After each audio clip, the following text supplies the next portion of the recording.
അമ്മാസ് വ്ളോഗിലേക്ക് എല്ലാവർക്കും സ്വാഗതം. എല്ലാവർക്കും സുഖമല്ലേ? ഇന്ന് ഞാൻ ഉണ്ടാക്കാൻ പോകുന്ന ഒരു കുമ്പളങ്ങ പച്ചടിയാണ്. അതിനായി ഒരു ഉരുളി സ്റ്റവിൽ വെച്ചിട്ടുണ്ട്. അതിലേക്ക് കുമ്പളങ്ങ കഷ്ണങ്ങൾ ചെറിയ കഷ്ണങ്ങളാക്കി അരിഞ്ഞത് ഇട്ട് കൊടുക്കാം. വളരെ ചെറുതായി തന്നെ അരിഞ്ഞെടുക്കാൻ ശ്രമിക്കണം. പിന്നീട് അതിലേക്ക് കുറച്ച് ഉപ്പ് ചേർത്ത് കൊടുക്കാം. 2 ഗ്ലാസ് വെള്ളവും ചേർത്ത് കൊടുക്കാം. കുമ്പളങ്ങയിൽ വെള്ളം ഉറക്കുന്നത് കൊണ്ട് 2 ഗ്ലാസ് വെള്ളം മാത്രം ചേർത്ത് കൊടുത്താൽ മതിയാവും.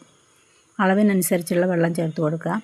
പിന്നീട് ഒരു ജാറിലേക്ക് ഒരു നാളികേരം ചിരകിയതും കുറച്ച് പച്ചമുളകും ചേർത്ത് കൊടുക്കുന്നുണ്ട്. ഒരു കഷ്ണം ഇഞ്ചി ചേർത്ത് കൊടുക്കുന്നുണ്ട്.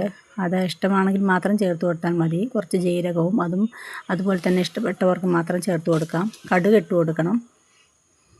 പച്ചടിക്ക് കടുക് ആവശ്യമാണ്. 2 ഗ്ലാസ് വെള്ളവും ചേർത്ത് നന്നായി ഫൈനായി അരച്ചെടുക്കാം. അമ്മാസ് വ്ളോഗ് എല്ലാവരും സപ്പോർട്ടും ലൈക്കും ചെയ്യണേ. ഇതുപോലെ ഒന്ന് കുമ്പളങ്ങ പച്ചടി ഉണ്ടാക്കി നോക്കുകയാണെങ്കിൽ വളരെയധികം ടേസ്റ്റുള്ള ഒരു വിഭവമാണ്. എല്ലാവരും ഉണ്ടാക്കി നോക്കാൻ ശ്രമിക്കണേ. കുമ്പളങ്ങ വെന്തോ എന്ന് നമുക്ക് തുറന്നു നോക്കി ഒന്ന് വെന്തിട്ടുണ്ട്. അതിലേക്ക് അരപ്പ് ചേർത്ത് കൊടുക്കാം.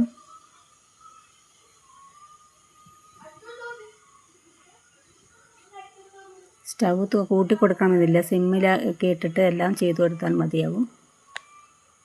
വേവുന്നവരെ മാത്രം കുറച്ച് സ്പീഡിലിട്ട് കത്തിക്കാം.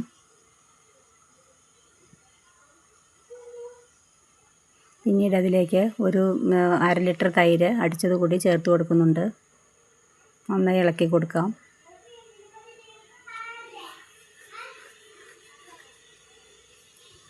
ഈ സമയത്ത് ഉപ്പുണ്ടോ നോക്കിയതിന് ശേഷം ഉപ്പ് ആവശ്യമെങ്കിൽ ചേർത്ത് കൊടുക്കാം.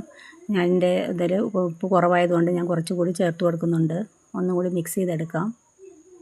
കറി റെഡി ആയിട്ടുണ്ട്. അതിലേക്ക് വറവിട്ട് കൊടുക്കാം. പിന്നീട് കുറച്ച് സെർവിങ് പ്ലേറ്റിലേക്ക് മാറ്റുന്നുണ്ട്.